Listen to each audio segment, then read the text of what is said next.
안녕하세요. 안녕하세요. 자, 오늘은 306페이지의 소멸시효에 대한 얘기를 보자.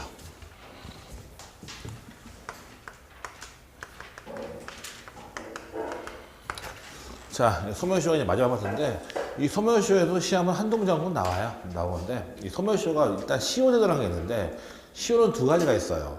권리가 소멸하는 소멸시효가 있고, 권리가 발생하는 취득시효라는 게 있어요.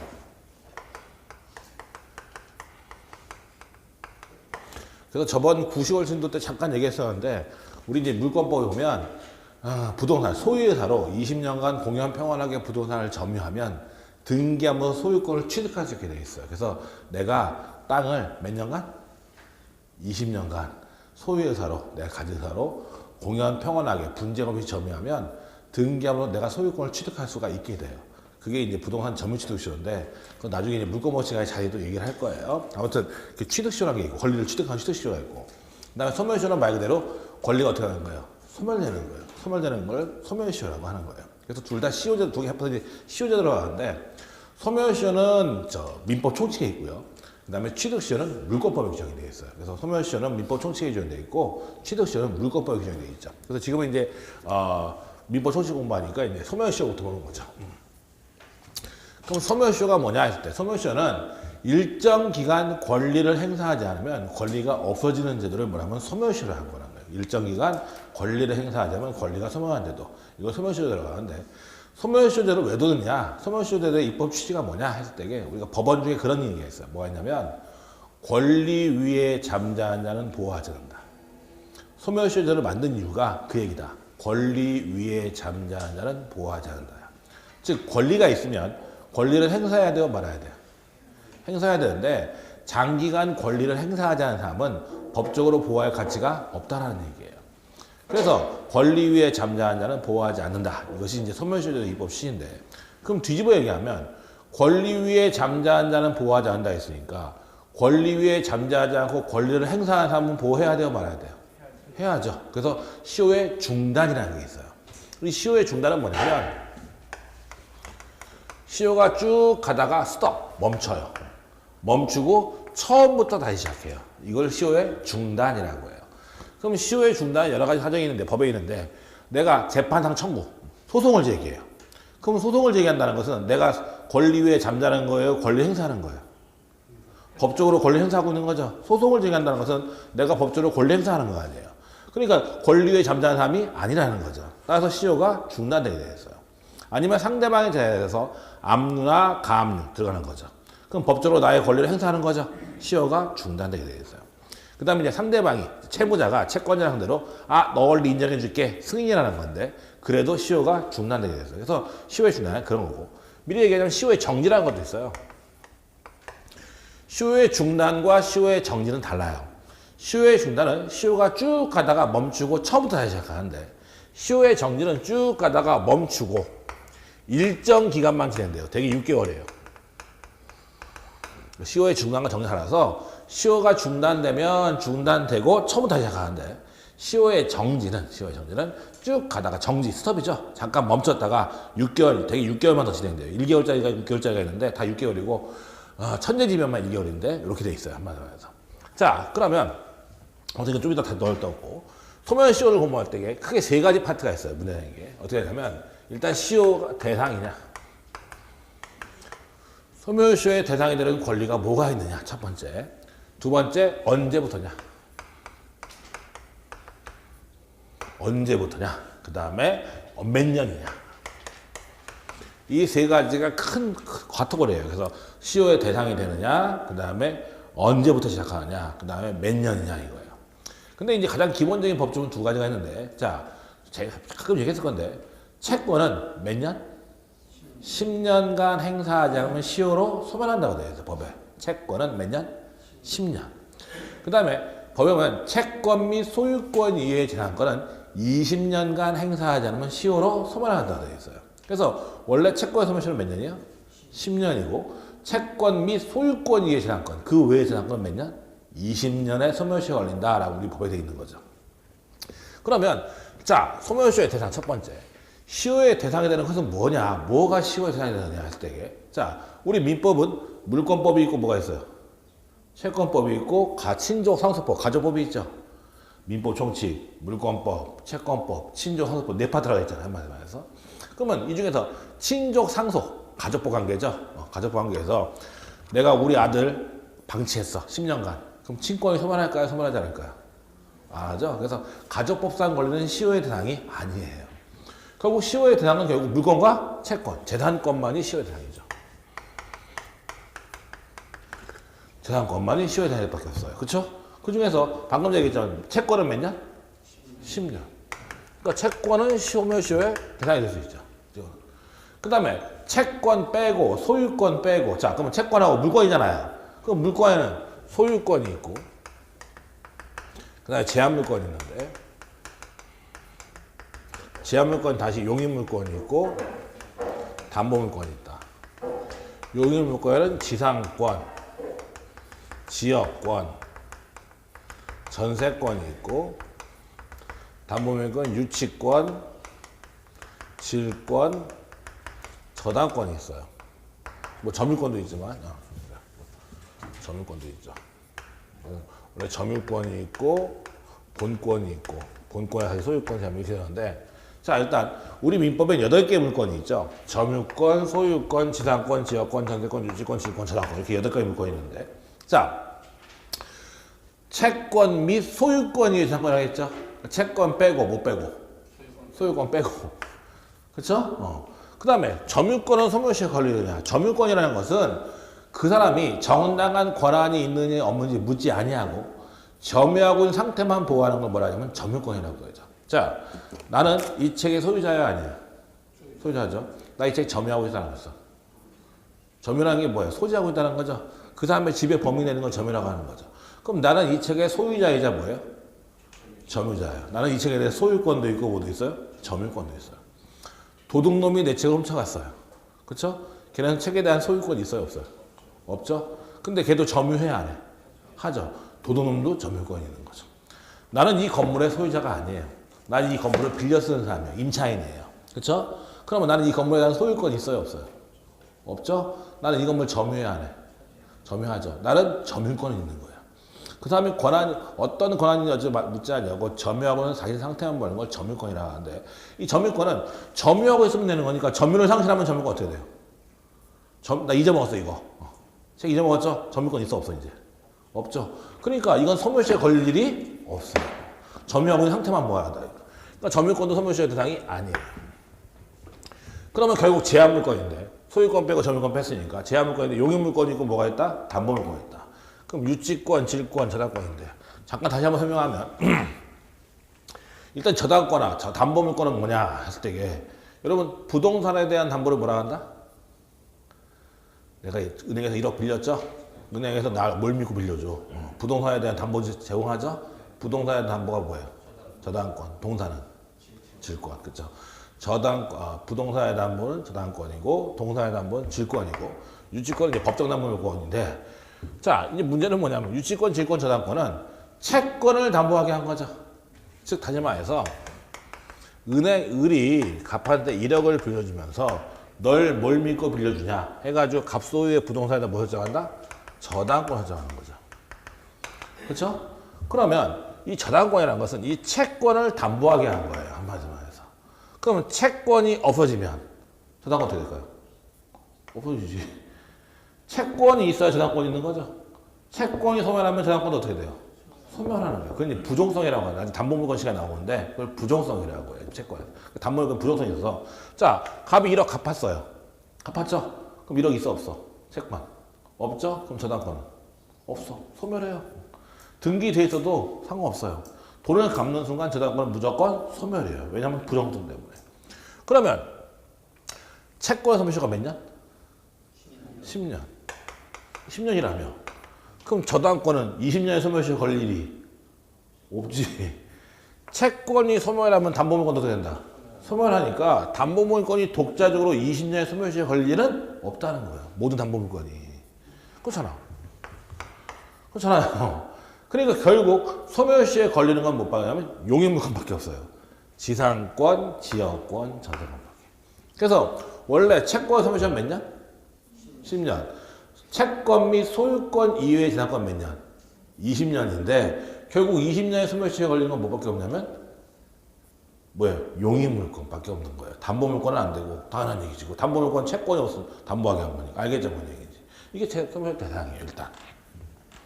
자, 그 다음에 이제 기산자 나오는데 그걸 좀 이따 보고. 자, 일단 보자고요.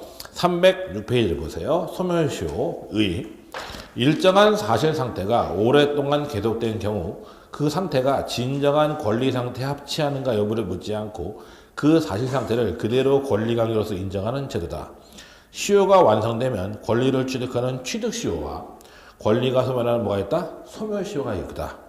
시효제도는 강행 규정으로서 재산법 관계에 적용되고 가족법 관계에는 적용이 없다. 그렇죠? 그럼 시효제를 왜 두느냐? 왜 둔 이유가 뭐냐? 첫째, 권리 행사의 테마에 대한 제재다. 그게 바로 권리 위에 잠자하냐는 보호하지 않는다는 얘기죠. 두 번째, 사회 질서의 안정 및 유지하는 거죠. 이게 취득시효가 대표적인데, 자, 20년 동안 걔가 점유해서, 계속 쓰고 있었어요. 한마디로 말해서. 그럼 다른 사람도 어떻게 하겠어? 어떻게 하겠어? 걔가 진정한 소유자라고 생각하겠죠. 한마디로 말해서. 근데 20년 넘어 30년 됐는데 갑자기 법률관계 뒤집어 버리면, 그렇죠? 법률관계에 혼란이 올 수 있다는 거죠. 한마디로 말해서. 그래서 이제 이러고 있고. 그다음에 세 번째는 입증 책임의 혼란. 입증 책임. 10년 지나고 20년 지나면 관련 서류를 엎어질 수 있죠. 그래서 입증 곤란을 구제하기 위해서 했다라는 거죠. 그 다음에 뭐 별로 필요 없고, 그 다음에 옆에 보면 소멸시효와 제척기간의 차이가 나오는데 그걸 가끔 물어봐요, 시험에.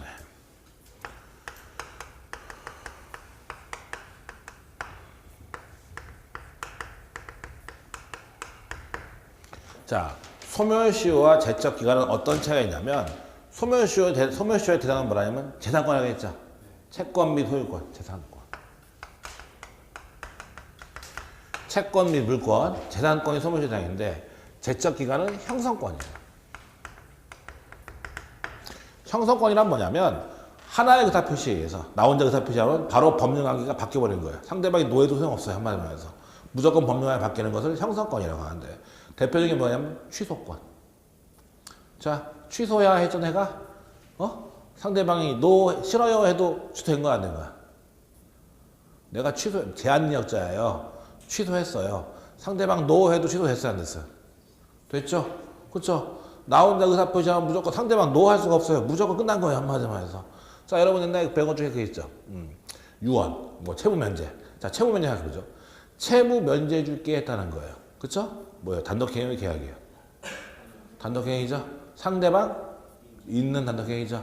근데 상대방이 싫어요 하면 면제 됐어 안 됐어? 안 되지. 실제 상대방이 굳이 하겠대. 그렇죠? 그건 반항할 수가 있어요. 근데 형사권은 취소야 했는데 남 상대방이 싫어요 해도 취소됐어 안 됐어? 됐거든 안 맞으면서. 그래서 형사권도 원래 상대방 있는 단독행위예요. 단독행위인데 이것은 의사표시에서 바로 법률이 바뀌어버려요. 그래서 취소권이라든지 철회권, 배웠죠 철회권, 그 다음에 아니면 해제권, 동의권 이런 것들을 형성권이라고 하는데 이런 형성권들은 어디에 걸리냐면 제척기간에 걸려요. 그래서 소멸시효는 재산권은 뭐에 걸리고 소멸시효는 재산권이 대상이고 제척기간은 뭐가 대상이다? 형성권이다. 대상이 다 틀려요. 그 다음에 아까 잠깐 얘기했지만 소멸시효는 중단이나 정지가 있죠. 아까 시효가 중단되고 시효가 정지된다 하겠죠. 제척기간은 중단이나 정지 같은 게 없어요. 제척기간이 중단되고 그런 거 없어요. 제척기간은 중단이나 정지가 없어요. 자, 이런 배운 것 중에서 취소권 행사기간 있어요 없어요? 취소권 행사기간 저번에 배웠잖아. 추인할 수 있는 날로부터 몇 년? 3년, 법률에 한 날부터 몇 년? 10년이라고 했죠? 그게 제척기간이에요. 그것은 취소권이니까 한마디로 말해서. 알겠죠? 그 다음에 대개 형성권은 10년의 제척기간에 걸려요. 우리가 해제권이라든지 철회권이라 이런 것도 형성권인데 이런 것들은 전부 다 대개 몇 년? 10년의 제척기간에 걸려요. 취소권만 3년, 10년 법에 있는 거고 나머지는 전부 다 10년의 제척기간에 걸린다라고 생각하면 돼요. 그 다음에 소멸시효가 완성됐죠? 시효 완성 효과는 소급해요. 제일 중요한 차이 중에 하나가 소멸시효가 완성되면 그 효력을 어떻게 한다? 소급한다. 처음부터 없던 거예요. 처음으로 돌아간다는 거죠. 자, 저번에 내가 뭐라고 했냐면 아까 잠깐 전에 우리가 취득시효 얘기했죠. 취득시효 보면 20년간 소유회사로 공영평화에 점유해서 등기하면 소유자가 되죠. 그러면 걔는 등기할 때부터 소유자냐 아니면 처음부터 소유자냐 하는 문제 발생해요. 등기할 때부터 소유자냐 아니면 점유 개시 시부터 소유자냐 하는 문제 발생해요. 만약에 등기할 때부터 소유자라고 한다면 그동안에 20년, 30년 동안의 점유가 다 뭐예요? 불법 점유지. 그렇잖아요. 그럼 그 사용료 줘야 될 거 아니야. 그러니까. 그런 문제 발생하는 거예요. 마찬가지예요. 소멸시효도 마찬가지인데 몇 년? 10년. 채권 소멸 10년이라고 했죠? 그럼 10년 완성되면 그때부터 없어지는 거냐? 아니다. 처음부터 없던 거다. 왜냐면 이자 문제 생기니까 한마디로 말해서. 그래서 시효 완성의 효과, 소멸시효 완성의 효과는 소급해요. 소멸시효건 취득시효건 시효 완성의 효과는 소급한다. 근데 제척기간 소급하지 않아요. 제척기간은 소급표가 없어요. 한마디로 말해서. 자, 그 다음에 소멸시효는, 소멸시효와 제척기간 차이점은 뭐냐면, 소멸시효는 당사자가 원형 주장해야 돼요.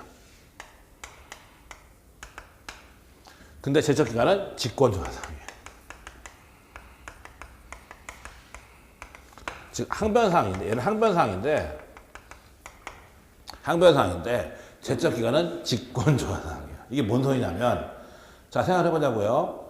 내가 친구한테 돈 빌렸어요. 돈 빌렸는데 10년이 넘었어요. 시효 완성됐어요? 안 됐어요? 친구가 돈 빌렸는데 지금 11년 됐어요. 빌린 지.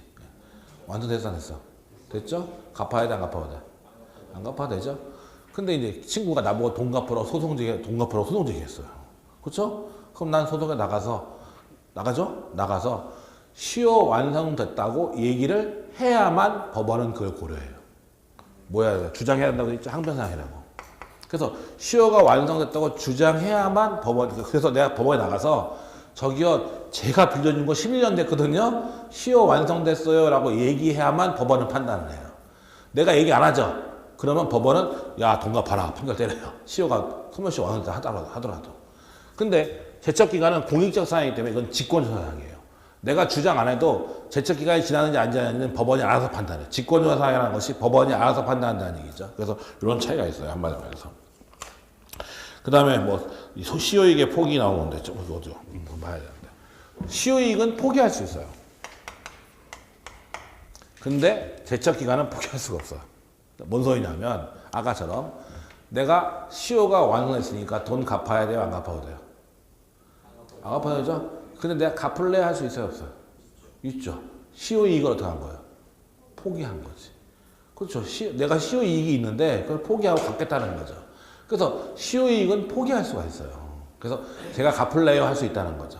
근데 취소권 행사기간이 지났어요. 3년, 10년이라고 했죠? 지났어.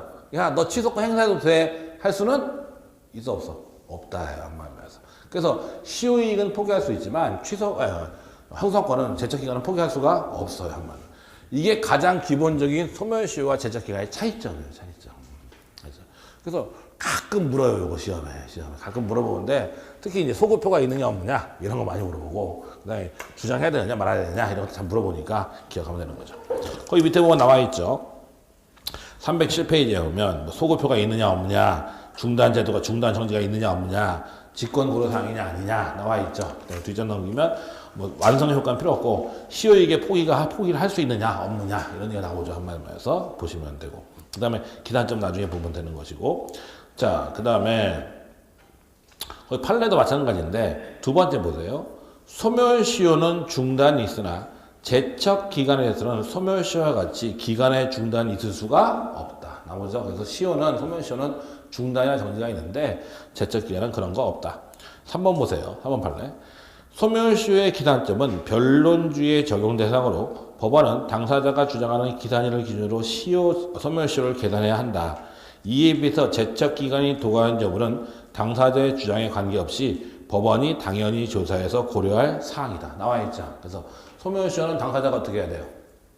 주장을 해야 되는데 제척기간 주장할 필요가 없다. 직권고려사항이라는 거죠. 그 차이점을 기억하면 되죠. 자, 309페이지를 볼까요? 자, 소멸시효의 대상, 아까 대상. 시효의 대상은 뭐다? 재산권이다. 그래서 채권과 물권인데 물권 중에서 뭐만? 용익 물권만 결국 대상이다라는 거죠. 자, 여기 나오죠? 보면 309페이지에 오면 162조 맨 위에 동그라미 1랑 채권은 몇 년? 10년간 행사하지 아니하면 소멸시효가 완성된다. 2항 채권 및 소유권 이의 재산권은 몇 년? 20년 나오죠? 그래서 보시면 되죠. 그다음에 총선에서 보면 일단 대상이 되는 동그라미 1번에 대상이 되느냐, 그 다음에 기산점이 어떻게 되느냐, 그 다음에 기간이 어떻게 되느냐, 1, 2, 3번이 나와 있는 거예요. 구체적 권리, 첫 번째, 채권. 일반적으로 채권은 소멸시효 대상으로 몇 년? 10년이다. 물론 단기 소멸시효가 있는데 그건 뒤에 보면 되고, 원래 몇 년? 10년이다. 근데 이제 시험에 잘 나온 것 중에 하나 그게 있는데, 좀 얘기했던 것 같은데, 갑하고 을하고 갑소유의 땅에 대해서 매매 계약을 했다.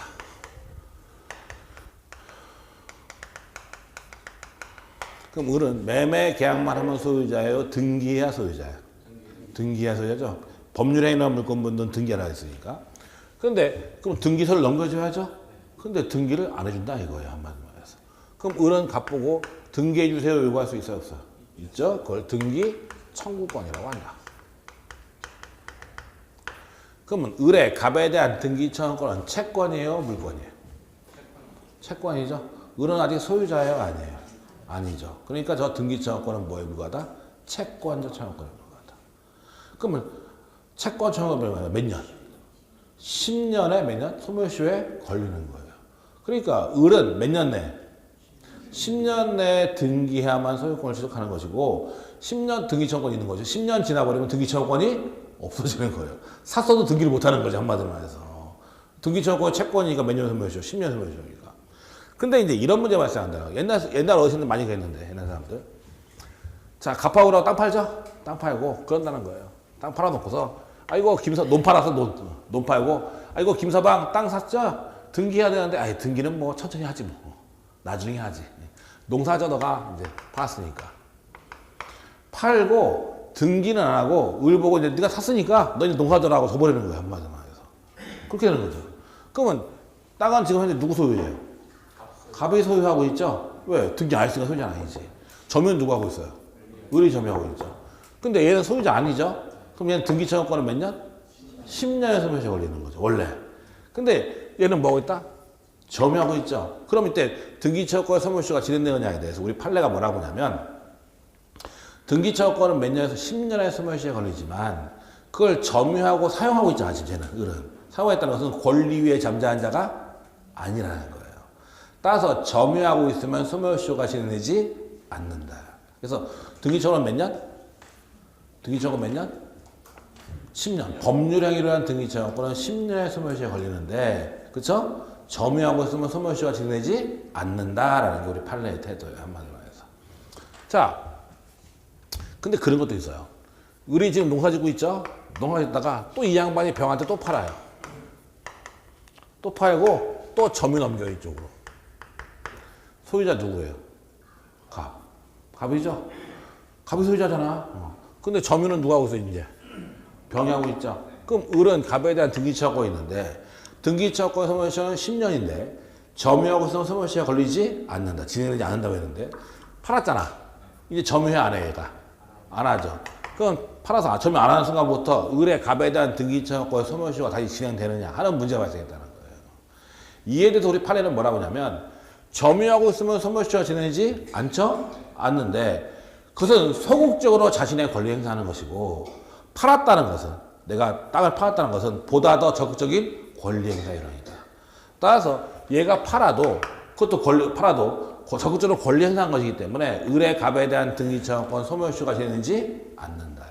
그래서 등기청구권 법률 행위로 한 등기청구권은 뭐예요? 채권 청구권이니까 몇 년? 10년의 소멸시효에 걸리는데 점유하고 있으면 소멸시효에 걸리지 않고 팔아도 마찬가지다라고. 이게 아마 재작년에 시험에 나왔을걸요? 기출문제? 네, 기출문제 중에 있었어 이게 아마.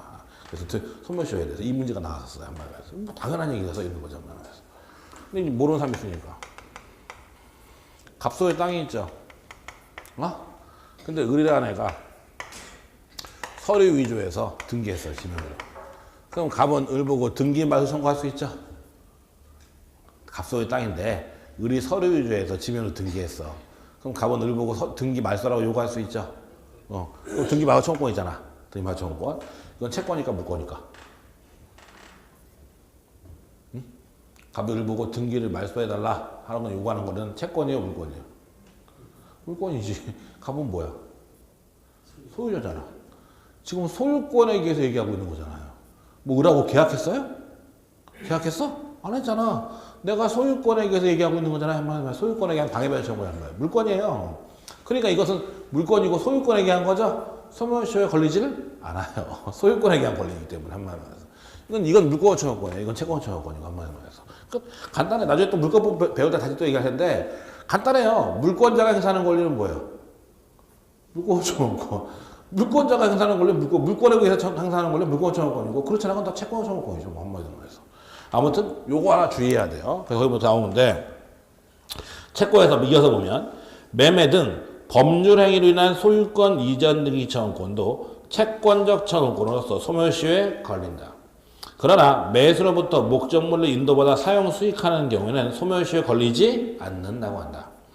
매수인이 부동산을 처분한 경우에도 스스로 사용 수익하는 경우와 다를 바 없으므로 소멸시효에 걸리지 않는다고 한다. 나와 있죠? 그 기억되는 거예요. 보시면 되고. 소유권은 소멸시효 대상이 되지 않는다고 했죠. 그 다음에 소유권 이해 자산권, 점유권도 마찬가지 소멸시효 문제 발생하지 않는다. 뒷장 보면 똑같이 한번 담보물권은 채권과 독립하여 소멸시효 대상이 되지 않는다. 왜냐하면 담보물권은 채권을 담보하기 위한 것이기 때문에 채권이 소멸하면 담보물권도 어떻게 돼요? 소멸하니까 저당권이 독자적으로 소멸시효에 걸릴 일은 없다는 거죠. 한마디로 해서. 결국 4번 지역권, 전세권, 지상권, 전세권은 20년의 소멸시효의 대상이 된다. 물론 전세권에 대해서는 약간 논란이 있긴 있는데 그건 별로 알 필요 없고 용익물권은 결국 소멸시효의 대상이 된다라는 거예요. 보시면 되죠. 그 다음에 형성권은 어디에 걸린다고 했어요? 소멸시효의 대상이 아니야. 형성권은 소멸시효의 대상이 아니에요. 아니죠. 뭐의 대상이야? 제척기간. 가끔 물어봐요. 형성권도 소멸시효의 대상이다 나오는 경우가 있어요. 형성권은 소멸시효가 아니라 뭐예요? 제척기간이죠. 제척기간. 그래서 보시면 되죠. 형성권의 얘기는 언제죠? 제척기간이다라는 거죠. 자, 그 다음에 기산점. 자, 요게 좀 어려운데.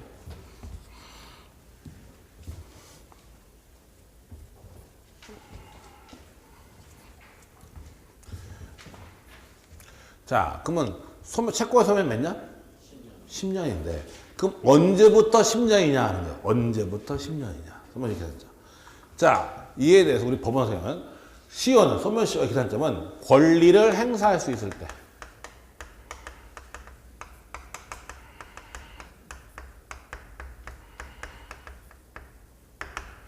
소멸시효는 언제부터 해야 된다? 권리를 행사할 수 있을 때로부터 해야 된다. 거기 보면 166조 나오죠? 소멸시효 기산점에서 1항 소멸시효는 권리를 행사할 수 있을 때로부터 어떻게 한다? 진행한다. 그래서 소멸시효는 언제부터? 권리를 행사할 수 있을 때. 이때 권리를 행사할 수 있을 때란 권리 행사에 법적인 장애가 없는 경우를 얘기해요. 뭔 장애? 법적인 장애. 사실상 장애는 포함시키지 않아요. 내가 몰랐어요. 이런 것들은 통하지 않고 법적인 장애가 없는 경우를 얘기해요. 사실상 장애는 포함시키지 않는다. 자, 그러면 보세요.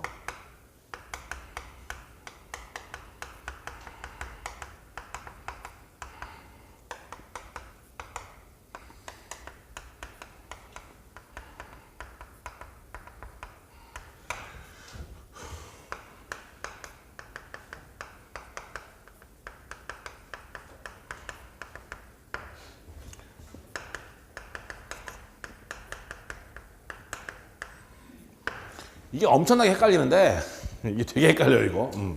헷갈리는데 사실은 그 기준만 알고 있으면 돼요. 기준만 알고 있으면 절대 틀릴 일이 없는 건데 이게 헷갈릴 일이 없는 건데 기준 잘 이해 못해서 그래요. 자, 채무 불행이 뭐예요? 채무를 이행하지 않는 것. 채무자에 뭐가 있어야 돼? 고의 또는 과실로. 채무자의 고의 또는 과실로 채무를 이행하지 않는 게 뭐예요? 채무 불행. 그러니까 채무 불행은 채무자에 뭐가 있어야 돼? 고의 또는 과실. 그쵸? 소멸시효의 기산점은, 소멸시효는 언제부터 진행된다? 언제부터? 권리를 행사할 수 있을 때. 누가? 채권자가. 채권자가 권리를 행사할 수 있을 때부터 되는 거예요. 한마디로. 법적인 자유가 볼 때. 자, 그럼 이제 확정기한부 채무, 불확정기한부 채무, 기한이 없는 채무 이렇게 돼 있는데. 자, 근데 이거죠. 내가 친구한테 돈 빌려주고 5월 30일까지 갚으라 라고 했어요. 5월 30일까지. 그쵸? 그럼 걔는 언제까지 갚아야 돼? 5월 30일날 갚기로 했어요. 5월 30일날 갚기로 했어요. 그럼 언제 갚아야 돼? 5월 5월 30일 갚아야죠? 그게 뭐예요? 그게 뭐야? 확정 기한부 채무. 기한이 정해져 있어, 안 정해져 있어? 정해져 있죠. 그게 확정 기한부 채무예요. 5월 30일 날 갚아, 1월 30일 날 갚아. 확정 기한부 채무예요. 그럼 확정 기한부 채무는 언제부터 채무 불이행일까? 기한이 지나면, 그 기한이 도래하면 5월 30일까지 갚으라고 했는데 5월 30일 안 갚았잖아. 그럼 31일부터 뭐가 되는 거예요? 채무 불이행이 되는 거예요. 그렇죠? 그러면 권리자는, 채권자는 언제부터 권리 행사할 수 있어요? 5월 30일이 돼야만 되는 거죠? 똑같아요. 그래서 소멸시효는 기한이 도래할 때부터 소멸시효가 진행되는 거예요. 그래서 5월 30일까지 안 갚으면 5월 31일부터 진행되는 거죠, 이제. 그때부터 뭐 10년이 되는 거죠. 알겠죠, 뭔 얘기인지? 확정기한부 채무는 별거 없어요. 그래서 확정기한부 채무는 5월 30일 기한이 도래할 때 안 갚으면 그때부터 채무 불이행인 거고, 소멸시효도 그때부터 기탄되는 거예요. 그래서 별게 없어요, 이건. 이게 어려운 게예요. 불확정기한부 채무죠. 자, 눈이 오면 갚아라라고 했어요. 눈이 오면, 그렇죠? 눈이 첫눈 내리는 날 돈 갚어 했어요, 한마디로 말해서. 그럼 기한이야, 조건이야? 첫눈 내리는 날. 눈 내려 안 내려? 내려. 그렇죠? 언제 내려? 몰라. 그러니까 뭐예요? 내리니까 확실해, 불확실해? 눈 안 와? 눈 안 와? 올지 안 올지 몰라? 눈 와요, 안 와요? 오잖아. 근데 언제 올지 모르잖아. 뭐라 했어요? 불확정기한이라고 했죠. 크리스마스 때 설날 확정기한. 눈이 오면 비가 오면 내가 죽으면 뭐예요? 불확정기한. 그쵸? 그렇잖아요. 그래서 눈이 오면 갚아라라고 해서 첫눈이 오면 갚아라라고 해서. 그럼 불확정기한부 채무죠. 근데 그럼 언제부터 채무 불이행이냐 일단 요거 채무 불이행. 언제부터 채무 불이행일까? 눈이 왔을 때, 눈이 온 걸 채무자가 알 때. 채무 불이행은 뭐라고 했어요? 채무자에 뭐가 있어야 돼? 고의 또는 과실이 있어야죠. 서울에 눈 왔는데 걔 미국에 있었어. 하와이 갔어, 하와이. 알아 몰라? 모르죠? 그럼 고의 과실이 있어, 없어? 없잖아. 그쵸? 서울에 눈 왔다는 건 이제 알았어. 그럼 이제 알아 몰라? 알죠? 그때부터 뭐예요? 채무 불이행이에요. 그쵸? 그러니까 안 때부터. 그쵸? 자, 그러면 불확정기한부 채무는 어떻게 될까요? 불확정기한부 채무는 언제부터 뭐가 되냐? 소멸시효가 되느냐? 어떻게 되겠어요?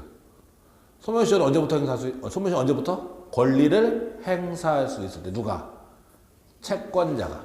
이건 채권자가 권리 행사할 수 있잖아. 그럼 눈이 온 건 안 때, 채권자가 안 때야? 눈이 왔을 때야? 그치, 눈이 왔을 때지. 객관적으로 발생할 때. 그쵸, 당연한 얘기잖아요. 소멸시효의 기단점은 언제부터? 소멸시효 언제부터?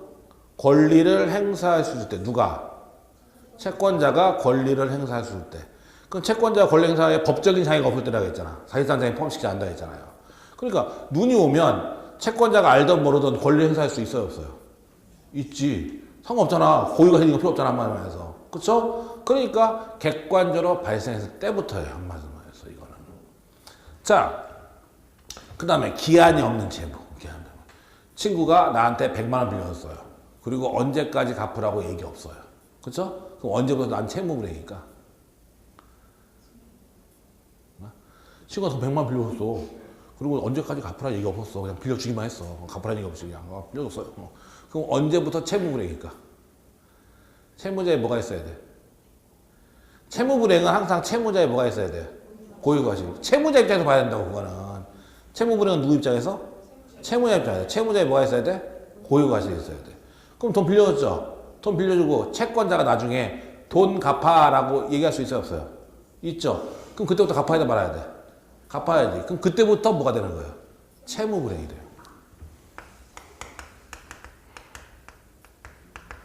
이행 청구를 받을 때부터.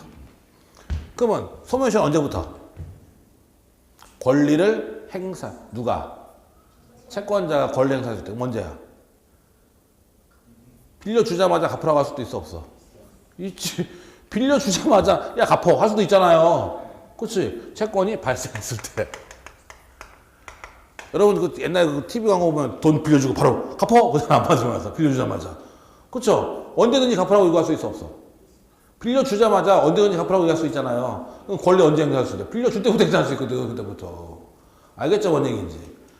이게 되게 헷갈린다고, 이게. 근데 딱 기준을 잡으면 돼요, 기준을. 소멸시효는 누굴 기준으로 봐야 돼? 채권자가 권리 행사했을 때예요. 소멸시효, 그 다음에 채무불행은 언제부터? 채무자 입장에서 봐요. 채무자에 뭐가 있어야 돼? 고의 또는 과실이 있어야 돼요. 그래서 이건 채권자 입장에 보고 이건 채무자 입장에 보는 거예요, 한마디로 해서. 이게 나중에 채권법에 나오거든요, 이건 채권법에 있어, 이건 채권법에. 근데 이게 이거하고 엄청 헷갈린다고, 이게. 근데 딱 기준을 잡으면 절대 헷갈릴 일이 없어요, 이게. 자, 소멸시효는 누가 권리 행사해? 채권자가 권리 행사할 수 있을 때예요. 그럼 채권자가 언제 권리 행사할 수 있냐? 확정기한부 채무는 기한이 도래야 권리 행사할 거 아니야. 그렇죠? 그 다음에 불확정기한부 채무는 눈이 와야만, 그 사건이 발생해만 할 수 있을 거 아니야. 알던 모르던 간에. 그렇죠? 그 다음에 기한이 없는 것은 바로 주자만 달라갈 수 있으니까 발생할 때부터 한다. 채무불이행은 확정기한부 채무는 채무자 잡아야죠. 채무자의 고의가 있을 때 되니까 마찬가지 기한이 도래한 때부터. 그 다음에 불확정기한부 채무는 눈이 온 걸 알아야지. 알아야 고의가 있는 거잖아. 그 다음에 기한이 없는 거는 내가 쓰고 있다가 채권자가 돈 갚아라고 얘기할 거 아니야. 그럼 그때부터 뭐예요? 그때 갚으면 되는 거잖아. 채무 불이행이다 이거야. 알겠죠? 이렇게 들어가는 거예요. 요거 시험에 가끔 내는데 요거 헷갈려요. 되게 막 헷갈려요. 이렇게 돼 있어요. 자, 그러면 좀 보자. 310페이지를 보면 맨 권리의 불행사란 권리 행사에 장애가 없음에도 불구하고 권리를 행사하지 않는 것을 의미한다. 이때부터 소멸시효가 진행되는 바 기간은 민법의 기간 계산 방법에 의한다. 법률상 장애 사유란 정지조건의 미성취나 이행기 미도래 등을 의미하는 것이지 단순히 법률 지식의 부존재, 권리 존재의 부재 등의 사실상의 장애를 의미하는 것은 아니다. 그래서 법률상 장애를 의미하지 사실상 장애를 의미하는 것은 아니다라는 거죠. 마찬가지. 자, 남편이 얘기했어요. 시험에 합격하면 사준다. 그쵸? 그러면 소멸시효는 채권이죠. 이것도 찾아달라고 요구하는 건 채권이잖아. 언제부터 진행될까? 그치? 시험에 합격한 거 안 때, 합격했을 때.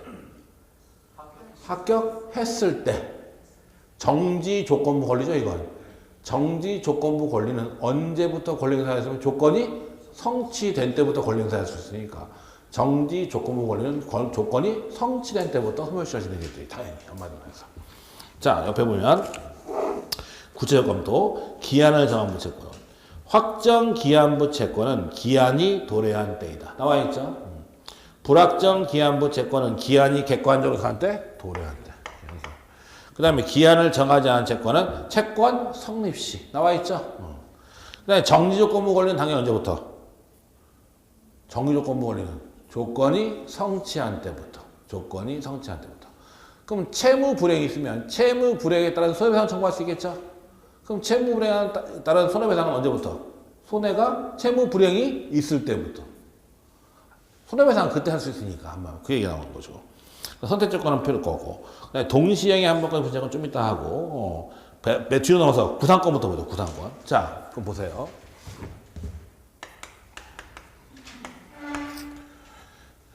자, 갑과 을이 A를 때렸어요. 갑과 을이 A를 때렸어.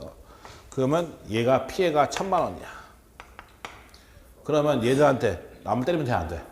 안 되죠? 그럼 불법행위라는 손해배상을 청구할 수 있는데, 그럼 누구한테 얼마를 청구하냐는 문제가 발생해요. 이 경우에 어떻게 하냐면 어떻게? 이게 나야 나 이거. 이건 부진적 연대채무예요.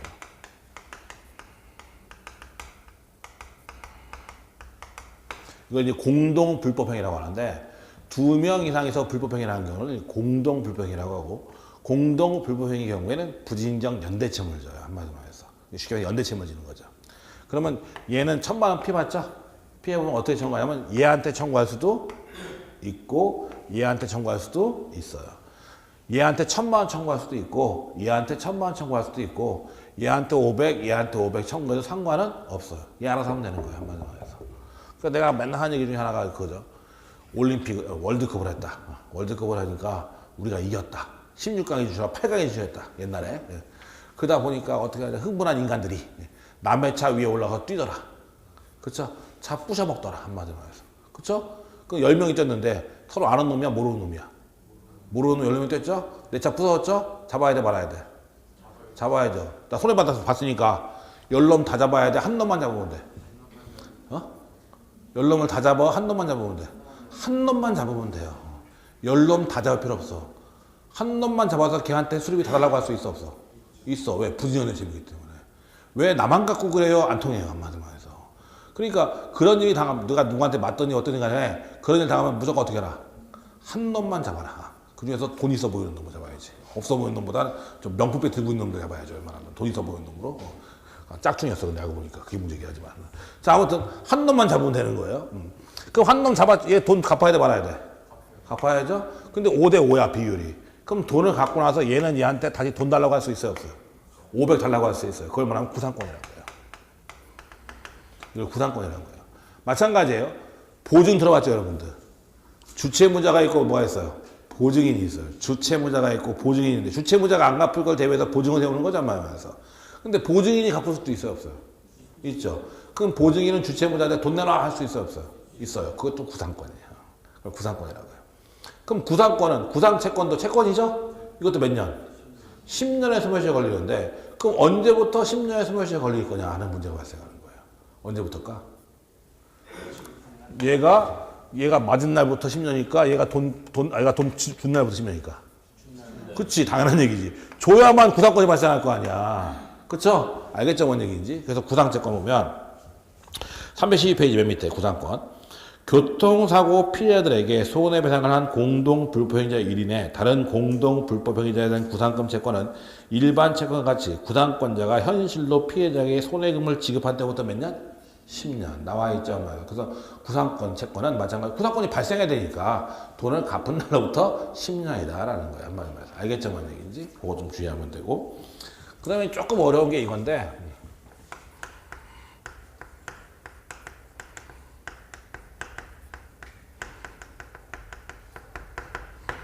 동시이행에 항변권이 붙은 채권이 이제 문제인데, 이 동시이행의 항변권은 뭐냐면 그거죠. 내가 차 사러 갔어요. 노트북 사러 갔다고 했죠.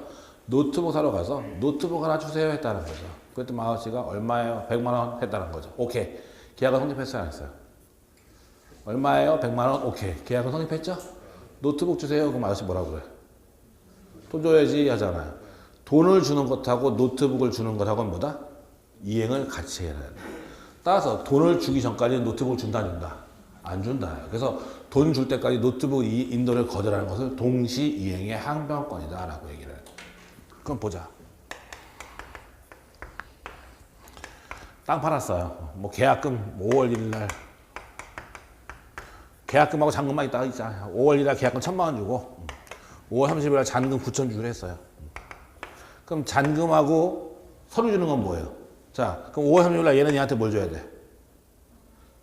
돈을 줘야지, 9,000. 잔금을 줘야죠. 얘는 얘한테 뭐 줘야 돼? 서류 줘야지. 등기에 필요한 서류 줘야죠. 그럼 서류를 줘야만 뭘 줘? 돈을 줘. 돈 줄 때까지 서류 못 줘. 그쵸? 한마디로 해서 이게 뭐예요? 동시행위 한 번이에요. 자, 그러면 5월 30일이 됐죠? 그쵸? 그럼 5월 30일 날 원래 9,000만 원 갚아야 돼, 말아야 돼? 줘야 돼, 말아야 돼? 줘야 되는데 지금 얘가 서류를 안 주기 때문에 돈 줘, 안 줘? 안 주죠. 그럼 얘에 대한 9,000만 원 채권은 언제부터 소멸시효가 진행되느냐 하는 문제가 발생해요. 이 9,000만 원은 동시행이 한 번까지 붙은 채권이죠. 그럼 언제부터 소멸시효가 되느냐? 얘가 서류를 줬을 때부터 소멸시효가 진행되느냐? 서류를 주면 동시에 한 번가 어떻게 돼요? 없어지지. 주장할 수 없잖아. 서류 주는데 서류 줘야 돈 주죠. 이 말이 안 통하잖아, 한마디로 해서. 그러니까 이 9,000만 원의 채권은 얘가 서류를 줬을 때부터 진행되느냐 아니면 날짜가 되면 진행되느냐 하는 문제가 발생한다는 거예요. 한마디로 해서. 그쵸? 언제부터 진행될까? 서류를 줬을 때부터일까? 날짜가 됐을 때부터일까? 그치. 날짜가 됐을 때부터요. 9월 항변 동시항변권은 주장해야만 되는 것이고 어차피 5월 30일 되면 돈 달라고 요구하는데 지장이 있어요, 없어요? 없죠? 요구할 수 있는 권리 있어, 없어? 며칠 내주기로 했어? 3년 주기로 했잖아. 법정의 장애가 없잖아. 물론 서류 안 주는 건 사실상의 문제에 불과한 거고 그래서 동시행의 항변권이 붙은 채권이라 하더라도 이행기가 도래한 때부터 소멸시효가 진행된다. 한마디로 해서. 그래서 311페이지 맨 밑에 보세요. 동시이행의 한번거리 부동산채권. 부동산에 대한 매매 대금 채권이 소유권 이전 등기 청구과 동시행의 관계에 있다고 할지라도 매도인은 매매 대금의 지급 기일 이후 언제라도 대금의 지급을 청구할 수 있는 것이며, 다만 매수인은 매도인으로부터 그 이전 등에 관한 이행에 제공받기까지 그 지급을 거절할 수 있는 데 지나지 아니하므로 매매 대금 청구권은 그 지급 기일 이후 시효가 돼야 한다. 진행된다. 그래서 동시행에 한 번 건이 붙어 있다 하더라도 이행 기일부터 소멸시효가 진행된다. 가끔 물어보니까 주의하면 되는 거예요. 그 정도 보면 되고. 그다음 옆에 313페이지에 소멸시효 기간이 나오는데 거기부터는 잠깐 쉬었다 보도록 하죠.